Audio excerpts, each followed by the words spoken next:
Urdu news के साथ मैं हूं बशीर चौधरी और इस वक्त मैं मौजूद हूं पार्लियामेंट हाउस में, जहां आज फिर कौमी असम्बली और सेनेट के इजलास बुलाए गए थे ताकि आइनी तरमीम का मुसवदा या आइनी तरमीम का पैकेज जो है वो इनमें पेश किया जा सके। लेकिन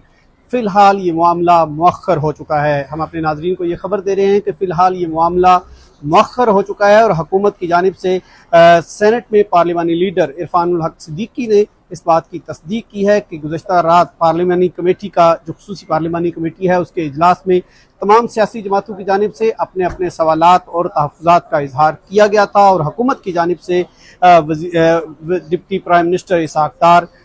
वज़ीर कानून और अटारनी जनरल इन्होंने इन सवालात के जवाबात दिए और मजमूई तौर पर उनका ये कहना था कि नंबर गेम का कोई मसला नहीं था। ख़ास तौर पर मौलाना फजलुर रहमान जो है वो इन तरामीम से बहुत ज़्यादा इख्तलाफ नहीं रखते, ताहम वो उनकी जुज़ियात में जाना चाहते थे, जिसकी वजह से उन्होंने वक्त मांगा और रात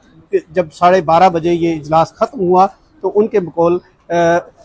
उसके बाद भी रात गए तक ये मुलाकातें जारी रहीं और उसमें भी मौलाना फजलुर रहमान ने वक्त मांगा और कहा कि वो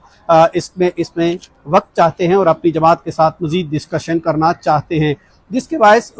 आज का जो इजलास है वो रस्मी इजलास होगा। जो मामूल का एजेंडा है उस पर कार्रवाई होगी और फिर इजलास मुलतवी कर दिया जाएगा। और अब ये मामला जो है अगले हफ्ते पर टाल दिया गया है कि जब मौलाना फजलुर रहमान की जानिब से और बाकी जमातों की जानिब से ओके का सिग्नल जो है वो दिया जाएगा तो फिर ये आइनी तरमीम ऐवान के अंदर पेश की जाएगी। इसके साथ साथ मैं ये भी बताता चलूँ कि जब से ये इस आइनी तरमीम का मुसवदा जो है वो सामने आना शुरू हुआ है, उसकी जुज़ियात सामने आना शुरू हुई हैं, तो सोशल मीडिया पर उसको खासा तनकीद का निशाना भी बनाया जा रहा है और बज़ाहिर हुकूमत की जानिब से इसको अदलिया पर एक हमला या अदलिया को कमज़ोर करने की एक साजिश भी करार दिया जा रहा है। ताहम हुकूमत का ये मौक़िफ़ है और इस हवाले से गुज़श्ता रोज़ वज़ीर दिफ़ा ख्वाजा मोहम्मद आसिफ ने उर्दू न्यूज़ को बताया था कि हुकूमत या पार्लियामेंट जो है वो अपनी वो स्पेस जो अदलिया की जानिब से इंक्रोच कर ली गई थी उसको वापस हासिल करने के लिए ये आइनी तरमीम ला रही है। तो आज वफाकी काबीना का इजलास भी जो आज होना था वो मौखर कर दिया गया है।